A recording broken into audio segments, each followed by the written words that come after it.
Hello and welcome to the Indy Author podcast. Today, my guest is Tiffany Yates Martin. Hey, Tiffany, how are you doing? Hey, Maddie. Thanks for having me again. It is my pleasure to give our listeners and viewers a reminder of your many accomplishments. Tiffany Yates Martin has spent nearly 30 years as an editor in the publishing industry, working with major publishers and New York Times, Washington Post, Wall Street Journal, and USA Today best-selling award-winning authors, as well as newer writers. She's the author of the Amazon bestseller Intuitive Editing, a creative and practical guide to revising your writing. She's led workshops and seminars for conferences and writers groups across the country and is a frequent contributor to writers' sites and publications.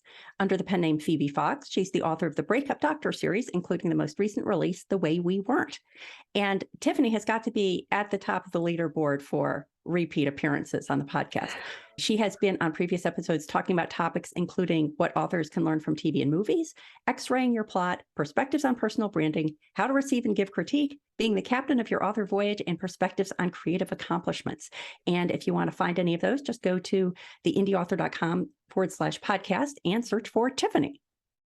So the conversation that Tiffany and I are going to have is based on an email we exchanged. And one of the comments that Tiffany made was, I think writing is taught as if it's made up entirely of drafting when editing and revision are the bulk of the processes. And so we're really just going to be chatting today about what that looks like from both a craft and a expectation setting point of view.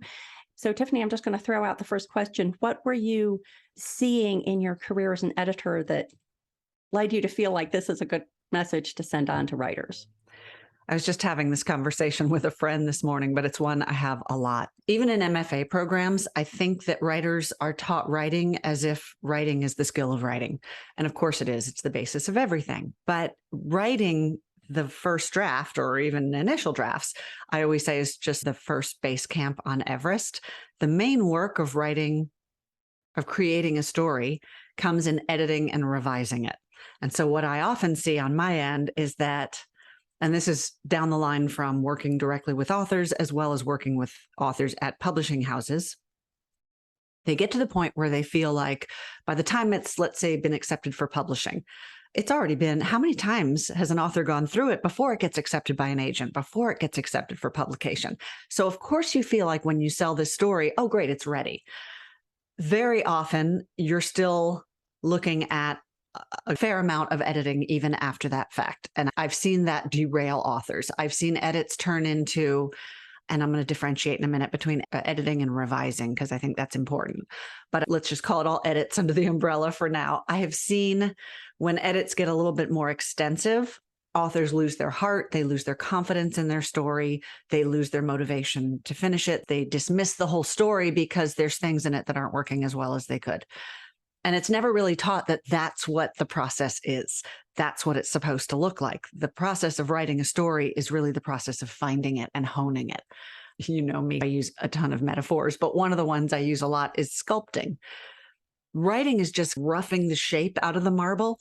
And then everything after that that makes it the David is all of that little fine detail work going over and over and over it until it's saying exactly what you want it to say as effectively as possible. Most writing teaching, most writing books barely touch on that fact, almost as if it's an afterthought. Like, oh, you write it and then real quick you edit it and then you go on and publish it. I think it becomes very daunting and overwhelming to authors. So if we go into it with this mindset of, okay, writing is just roughing out the shape in the marble. Then we're going to do the editing process, which is, so to differentiate, editing, I always say, is assessing, revising is addressing. What I mean by that is editing is what I do as an editor, but it's also what the author should and can do, which is to look at what you have on the page, see how effectively it's working, how well it's coming across, see where it may not be working as effectively as you would like, and figure out what may need to be shored up to strengthen it. Revising is putting that into practice, putting it on the page. So all those writing skills that we're taught, of course, it's a huge part of writing. That's what revising is. You take all of those skills that you know about building character and raising stakes and intricately plotting a story that holds together structurally, and you bring that knowledge into the revision process. But the doing of it is where a lot of the work of writing lies. So if we go into that knowing it, this is my mission to spread this message. If writers go into it knowing that you're just partway up the mountain when you finish the draft, I think the rest of it becomes less overwhelming. So I love the analogy of the sculpting. And I can imagine someone looking at a sculpture in a modern art museum, for example, and it looks like the first whack at the David, it's rough, it looks unformed, it maybe doesn't really even look like what the viewer expects. They read it and says man on a horse, and then they look at it and they think that's not possibly a man on a horse, but it's in an art museum. So somebody must realize that it's good. So I can imagine that there are authors who say, my work is like the man on the horse. It's raw and unformed. And the man on the horse got into a art museum. So my raw writing should be equally appreciated. Do you encounter that, or am I just making that up? No, totally. Let's call this 50 Shades of Grey syndrome, where you see something like that was started as fan fiction and was pretty raw, probably was edited to be less raw when it was published, but I'm not going to make value judgments, but I'm just saying maybe a little more editing might have been useful to help strengthen that story. But it was a huge hit. So are there exceptions to every rule? Of course there are. Are there different stylistic preferences? Yes, indeed. This is a subjective industry, but it's also incredibly competitive, as you and every other writer listening know. And if you want to give yourself the best chance of success, you have to bring yourself in line with what is marketable and what is, at the end of the day, nobody likes to hear this as an artist, but we're a product. We're a commodity, and most of us are trying to take our product onto the market. And you don't do that by going, look, I slapped this together. Anybody want it? Maybe some people will. Maybe you have friends and intimates and avant-garde readers who would love to see the most raw thing possible. And I'm not saying you polish it to within an inch of its life, because there is such a thing as over-editing, over-revising. You can polish all the life out of something. That's a fine balance to strike, is knowing when to let something go. Because a writer can improve their writing. How many of us hate to let a story go ever, because we can always improve it a little bit more. At a certain point, you've got to let it fly.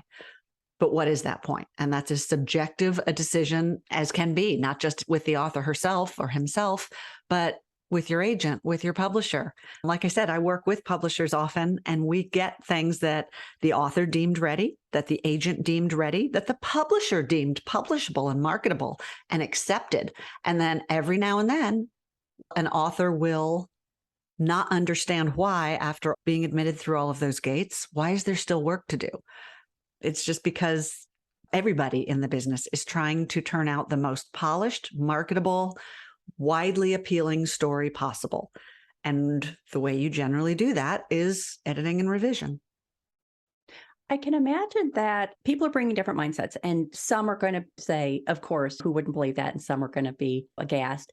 I can imagine that maybe the hardest sell is to someone who has been working away on their novel for years, decades. They get done with their 120,000 words and they type the end. And they've been at it so long, and that moment of typing the end is so momentous that if they were to hear that the writing part was only a small part of it, now they have 3 more decades of editing and revising process. How do you help that kind of writer deal with that situation? So 2 things about that. That's one of the reasons I talk about this everywhere I can, because I think the more writers understand that this is the process, the less. And I'm not saying there aren't writers who don't edit as they go. Walter Mosley says that when he finishes a manuscript, it's done, it's ready, because he's been editing as he goes. If that works for a writer, great, but it is not without editing. The only writer I have ever once years ago interviewed Edward Albee, the playwright, and asked him about his revision process, of course. And he says, just a moment of silence, and he goes, I don't do revisions. And I was like, well, okay, Edward Albee, I'm not going to argue with you, but I have read your plays and I'm betting you do, at least in some way. I think that was just kind of a marketing ploy that he was saying that. I don't know. Some authors do that. Walter Mosley, I mentioned a minute ago, I think the world of his writing, but I was at an event once where he talked about, somebody asked about what happens if he turns the book in and the publisher thinks that there is some editing or revision needed. And he said, oh, well, in that case, I tell them I'm happy to take the book somewhere else. And I went, okay, which is a slightly different thing because I do think he's a very tight writer. And I do think there's editing that happens as he goes. I write a monthly feature in my blog called How Writers Revise. And I ask successful authors to tell us a little bit about their revision process because I think everybody does it differently. And some do it as a separate process. Some roll it all in together while they're writing. Some do it little by little as they go. It's whatever works for you. But the other thing I wanted to address about what you said is 3 decades of editing and revising. That isn't necessarily the case. And it's also not a sustainable business model. So yes, editing and revising take time. When I work with a publisher, we generally allot, I would say 6 to 8 weeks minimum for it. But that's really right about where we stay, rarely longer than 3 months. So it's not a drawn out process, but it is an intensive one. But the beauty of it to me is that I think drafting is the hardest part. You're creating something out of nothing. The hardest part in the sense of coming up with the story you wanted to tell. I think editing and revision is the most demanding part.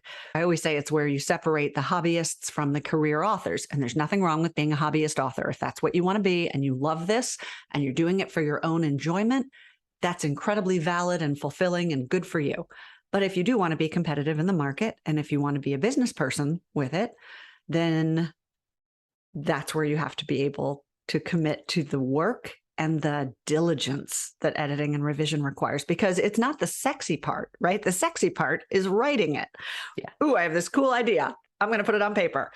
This is the plotting part. I mean, it's just like the sculpting metaphor, right? The sexy part is chisel, chisel, chisel, chisel. Look, a human. But that's it's not going to go in the museum. You talk about man on horse, this hypothetical abstract. I don't think that is a sloppy, let's just do that. Even abstract art takes a great deal of thought and skill and planning and work. So to me, that is an effect that they're going after. That's a subjective style choice.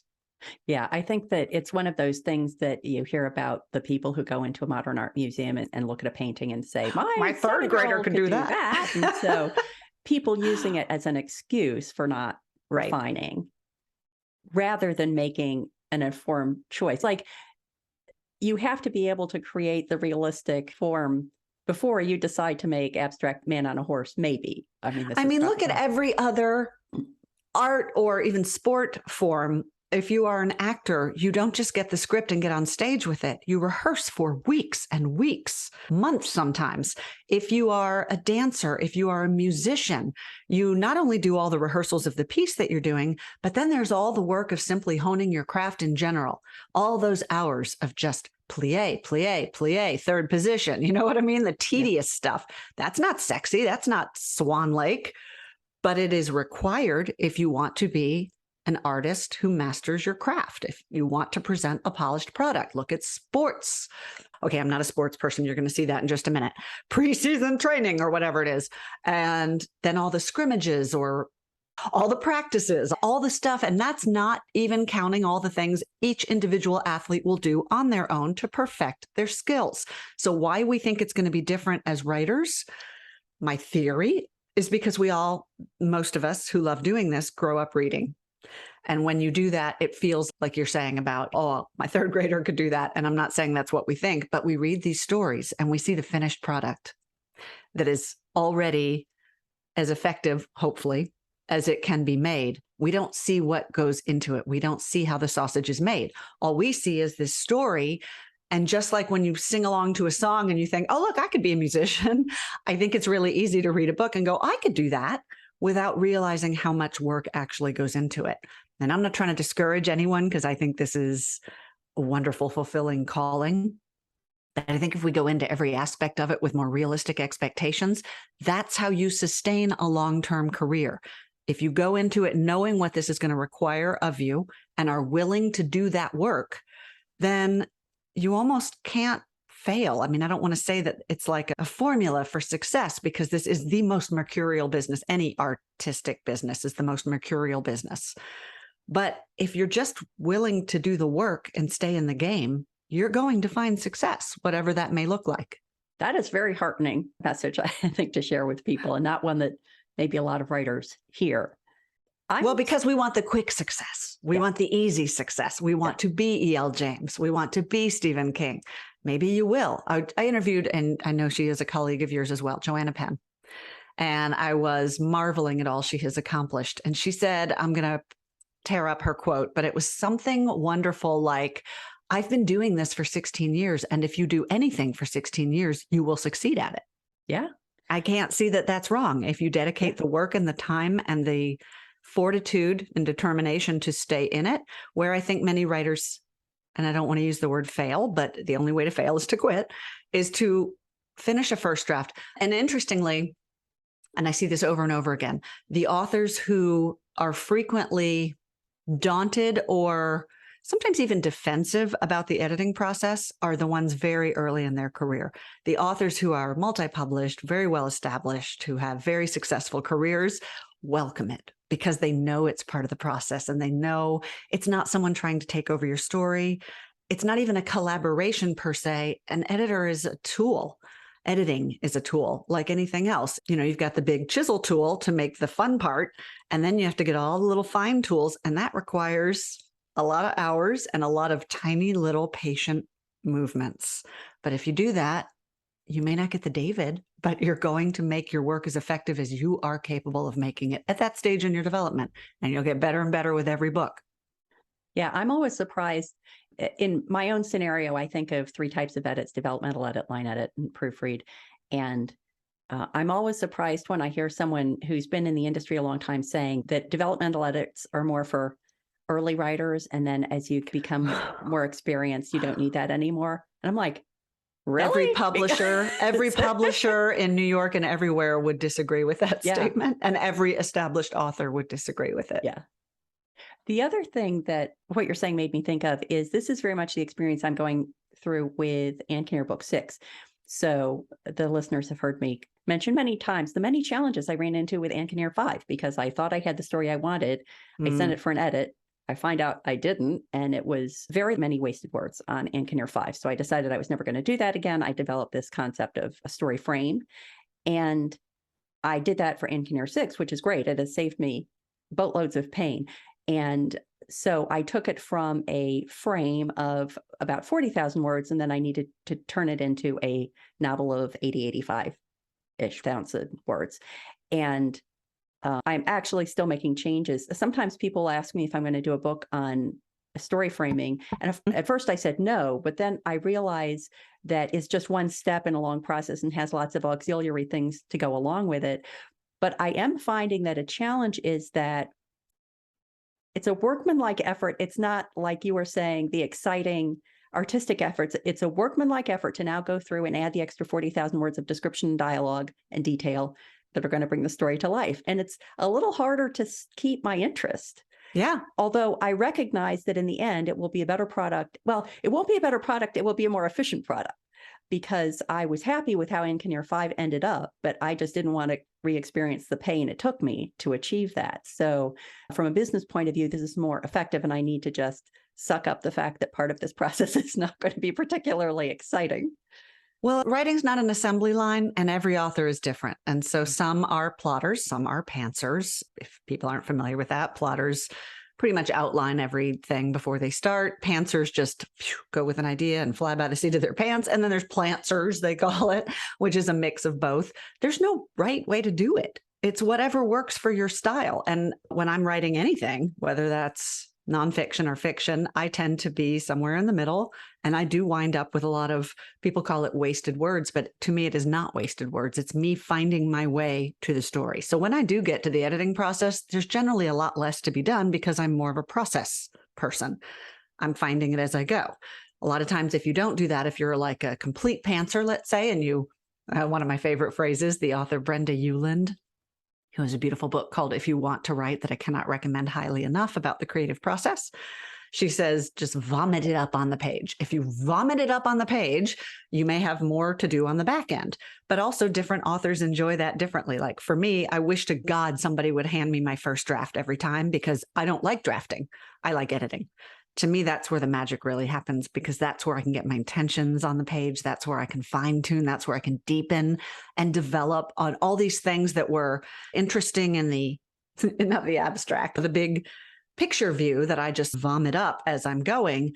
Then I can really mine out the gold from it. So to me, it's among the most satisfying processes there is. I talk to a lot of authors who feel that way, but it doesn't have that wild, reckless, purely artistic, just like right-brained, let's just see what's going to happen next vibe of drafting that some authors do prefer. But they're both, it's hand in glove. You can't have one without the other because they're both part of the process. But I think because we think of writing as such a big part of the pie, editing and revising are relegated to the little pieces of the pie. But they're not. I mean, if anything, to me, you can't do anything without that first draft. But to me, that's just getting you going. Do you have different advice at all for people who are writing fiction versus nonfiction? That's a good question. I do write those two differently, actually. Fiction, I tend to have a lot more discard file of things of me finding my way into the story, because I do not like to know everything that's going to happen, because then I don't want to tell the story. But with nonfiction, I do have to have a really clear idea of what I want to say, where I'm going, how I'm going to say it. There is some freedom for me in it as I'm writing, because I'll go, oh, here's a good analogy for that, or here are the 5 components of that I can extract from the overall big picture of the idea. But for the most part, I'm a cleaner writer as a nonfiction writer. So the advice I guess I would have is you're still going to need to do editing for both, because editing is not, oh, you did it wrong, let's figure out how to do it right. Editing is figuring out where the intentions you have in your head, and probably you have them crystal clear in your head, exactly what you want to say, fiction or nonfiction. Did it make it onto the page?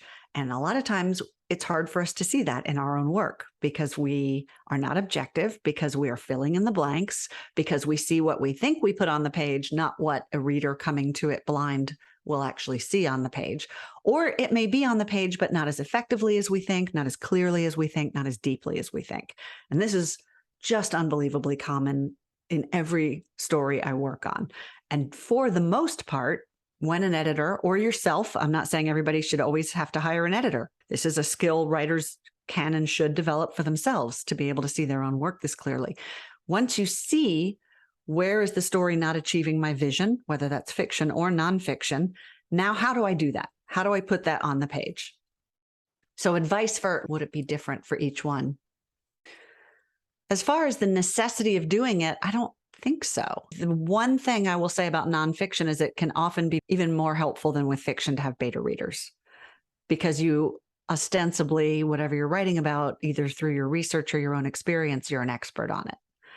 And it's a very different perspective from somebody coming to it who isn't. So if you get a wide array of people to look at it and tell you whether it's clear on the page, whether it flows, whether the ideas are coming across, whether they meld together, whether they all make sense, whether you have enough explanation, too much explanation, redundancy, I think that can be especially helpful. One practice that I'm seeing crosses over from my nonfiction writing to my fiction writing is that I will often in nonfiction put notes saying, be sure to cover this, but don't cover this because I want to cover this in a different chapter. I'll type all those things to myself. And I've started doing that with fiction as well. So does it make sense that Anne does this at this point? Probably not, because then she wouldn't have any impetus to do this other thing. Like I'll type all this out. And I didn't realize I was doing this until I'm working on my first collaborative fiction work. And this fellow author and I are working in the same Google document, and she's getting to see me do all this stuff. And it's actually kind of helpful because it's a communication mechanism for me to be able to say, we don't want this to happen here because of such and such. But I find that I would be doing that whether I was typing it for another person or typing it for myself. Those are edit notes. Those are the kind of notes I would make in an author's manuscript. Just not to say this is right or wrong, but just to hold up the mirror, I always say, just to go, don't forget this, or this is not coming across here, or make sure the reader knows this, or this thing doesn't make sense. So it sounds like part of your process is to do a little bit of that as you go. Yeah. And the other thing that I find is that once I land on the answer, I write it in a way that I can easily find and delete before the final version, because it saves me from getting to that point in one of my many sweeps through the manuscript and saying, oh, you know what would be cooler? I'm going to do this other thing. No, you can't, because then you have to change 17 other things. And I just forget. I think that either my brain is too small or my plots are too complex. I can't keep it all in my head. So let me ask you this. This brings us to actually an important aspect of this whole 3-part process of writing, editing, revising. How do you edit and revise? Do you go through like chronologically? Do you do full sweeps and make notes? What's your process? Well, for Anne Kinnear 6, I think almost always in my fiction work have two storylines. I have the main storyline, and then I usually have to have a sub storyline that is my excuse to get Anne into the story earlier, because in general, Anne doesn't get involved. As someone who talks to dead people, she doesn't get involved until someone has died and someone has found a reason to get her involved. So that can be partway into the book. So I have to have some sub storyline going on to accommodate that. One of the things that I discovered in my framing effort is the sub storyline that I had originally planned for Anne turned out to be so beefy that there was no way that I could accommodate it as a sub storyline. It really deserved its own book. Bonus. And fortunately, I realized that after only 2,000 or 3,000 words of framing. Yay. So what I had been doing for a while is I would edit those separately. I would have the main storyline, and I just keep sweeping through it and sweeping through it and sweeping through it, and either beefing up or refining as I go. Okay. And then I would do the same with the other storyline. And now I'm at the point where I have to see how those two storylines are relating to each other. And so now I'm going through the whole book chronologically as the reader would read it. So switching from subplot to subplot. One danger in doing, and as I said, I do think that authors can and should do their own editing and revising. Like, it's helpful to have an editor, but it's certainly not required by any means to sell your book to an agent. If you're self-publishing, yes, get an editor. I think we can lose our freshness to what it is. One thing that helps an editor be objective is we are objective, right? We haven't read this thing 50 times. So what do most authors do?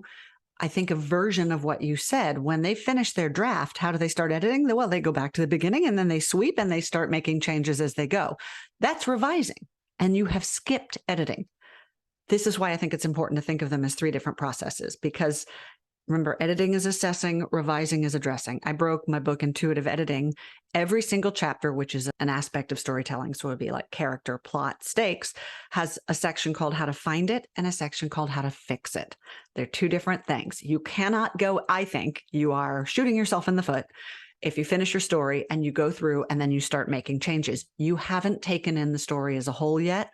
And if you've been making these little sweeps over and over, now you really can't, because now you've lost all objectivity to it. And you're not going to see that essential big picture. And that is crucial. The first thing I do as an editor when I get a manuscript is I read it like a novel. I don't make notes. I don't start thinking about what needs changing. I just need to see what's there. And you have pretty much one chance to do that as an author. When you finish your story, if you can step away from it, if you can stand to wait even a few days, give yourself a little mental distance and then read the whole thing through before you start making the first change. So many authors skip over that process to get to what I jokingly call, again, the sexy part, which is, oh, let's tweak that word. Let's tweak that sentence. Let's make it sing. Let's make it beautiful. That's great. But that is the last stage of what revising should be. Before that, you have to make sure your support beams are all in place. You have to make sure the foundation is solid. The roof is on the building. Then you start making sure that the drywall is all up without any cracks in it. And then you can stage the house. Then you get to decorate it. But if you start with that little stuff, you are destroying what little objectivity you're ever going to have. This one golden opportunity you have to just see what you created and read it as close to the reader's experience as you are ever going to get. I mean, without taking years away from the thing down the road. Yeah. I think that doing the frame is exactly what you're describing with a house, that I feel I did what you're describing when I was creating the frame for the story. And as I go through subsequent passes, then Of the frame or the whole written draft? Well, it sort of morphs from one to the other. I'm trying to figure out a way to describe this. At some point, I realize that I have all the parts I need for a suspense mystery story, that the hints fall together. I understand what the red herrings are going to be. I've already confirmed that the person who's the bad guy really is the bad guy, because that was one of the problems I ran into with my previous book. When I first started out, I had a different person being the bad guy. When I finished what I thought was the final pre-editor draft of Ankeneer 5, I thought I had an idea of the primary motivation of the bad guy. And then that was all the stuff that took me an extra 6 months to fix after I got my edits back. So at some point, I'm saying, yeah, there's 40,000 words that describes what the storyline is. And now I'm going in and filling in dialogue, for example. And sometimes when I fill in the dialogue, that's what clues me in that the motivation isn't really there. So then I have to go back more to framing and fix that. But I feel as if most of the revising I'm doing is when I'm working on the frame. Mm-hmm. And by the time I get to writing dialogue, then it is more putting the nice finishing touches on it. But then the reason that I'm never going to be a rapid release writer is then I do have to set it aside for a couple of weeks. So that after that period of time, exactly like you're saying, I can go back to it and it feels more fresh. I can read it like a reader and see where I haven't quite achieved what I thought I had achieved when I was deep into it. That's sort of the key, I think. No matter, even if you are a meticulous outliner. I heard Jeffrey Deaver speak once, and I think his outlines are something like, oh my God, there's something like 80 pages, 120 pages, single spaced. They're nuts, right? Like you would think that Jeffrey Deaver's on my list, because 90% of the authors I talk to, when I ask them what their preference is, they're all like, oh yeah, I was so surprised when I found out who the murderer was. I'm like, are you kidding me? So I definitely have to get Jeffrey Deaver on the podcast. Yeah, he's meticulous planner, but I'll be interested to hear what he has to say. Planning it, no matter how much work you do, we still need to know how well it's coming across on the page to someone who is not you. Yeah. So I still think that initial read is really invaluable before you start doing anything. Even if you've outlined it like you, done the framing, it's the only time you're ever going to get to do that. And it's a pleasure. It's a pleasure to see, most of the time, to see what you have created in its entirety. And it takes as long as it takes to read a novel, which most of us can do in the space of a good 5 to 8 hours, generally, if you sit down and do it.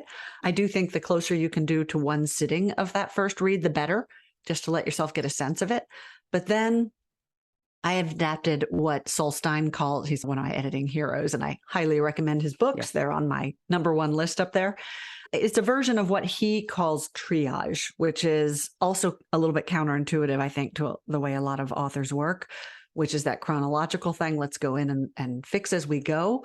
Sol Stein talks about going in and fixing the biggest problems first. So if you have a foundational issue with character, or the plot is not quite holding together, or your stakes are not sustained or don't build throughout, or your climax isn't effective or leaves loose ends in the story unresolved, go in and fix that big stuff first.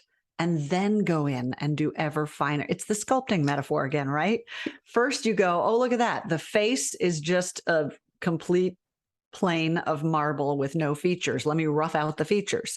And then you get them in, and then you go in and you do the fine work after that. But if you start trying to make a perfect little eyeball when you still just got this blank slate of marble, then by the time you finish that, you've got to worry about making everything else match it instead of working as a whole, making sure it's intrinsic, and then doing all the detail work.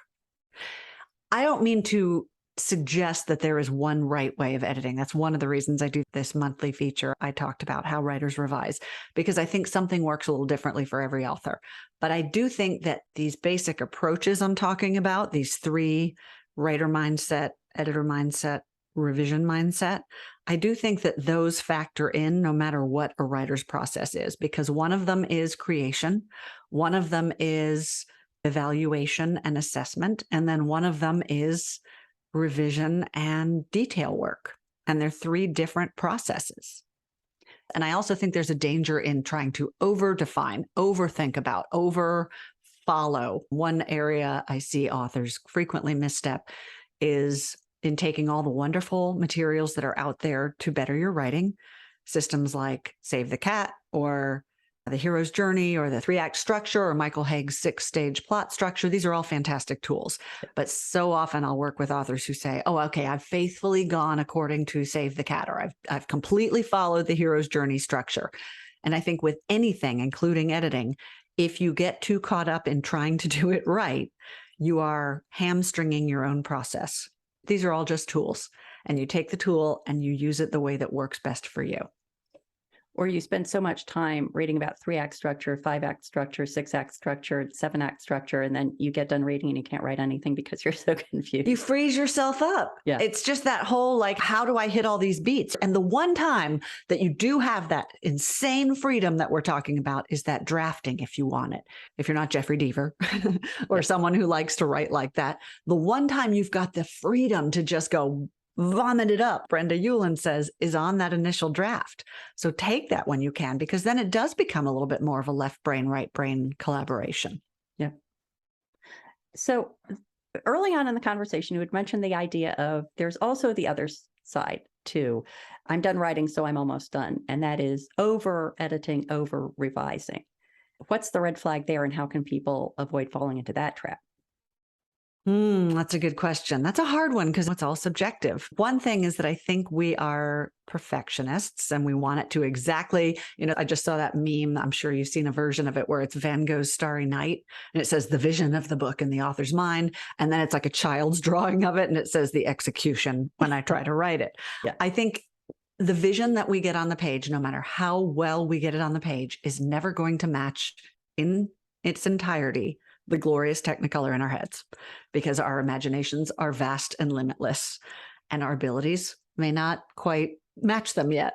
I think it gets closer with every story, but I think there is always a point where you have to say, it's good enough. It's close enough. I'm going to let it go now. It's the most effective I can make it. And I keep using that word, and I think that's maybe one good arbiter of whether it's ready yet. Is it effective? Does it take the reader somewhere? Does it take the character somewhere? Does it resolve whatever journey you set that character on? Is the character meaningfully, intrinsically affected by what happened to them?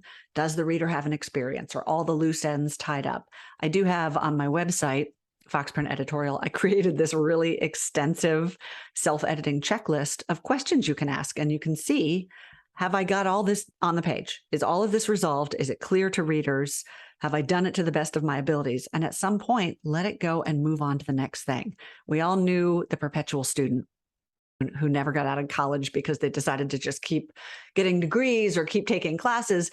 And to me, at a certain point, that becomes self-limiting. It's a fear of doing the thing. It's continuing to learn the thing. We should all always be learning. But at some point, you have to let the one thing go and move on to the next thing, because you're never going to grow if you don't do that. It's a bit of a leap of faith. How does Mama Bird know it's time to kick her little tiny fledglings out who don't look like they can fend for themselves? You just have to trust at a certain point. And that's where your beta readers come in, where your crit partners come in. That's where you honing your skills as an editor. I teach this all the time, how to train your editor brain. You have to get good at knowing when it's as good as it needs to be. And you've got to be able to let go of the fact that it is not Starry Night just yet. Yeah. It's the Starry Night you can create right now in your development. Perfect. That is a lovely way to end. Tiffany, thank you so much. And please let the listeners and viewers know where they can go to find out more about you and all you do online. The best place is my website, foxprinteditorial.com. That's got links to everything, all my socials, online courses I teach, presentations, live presentations. I do a weekly blog that's full of craft tips. I've got the monthly How Writers Revise feature. It's got a link to my YouTube channel where I do editing tips, panels, interviews. Yeah, pretty much everything is there. Oh, and a ton of free downloadables also, like any stuff like we've talked about as far as knowing how to know when it's finished, knowing how to know when to hire an editor, knowing how to make a log line for your story and make sure you've got the outline. I've got a bunch of that on there. Very cool. Thank you so much, Tiffany. Thanks for having me.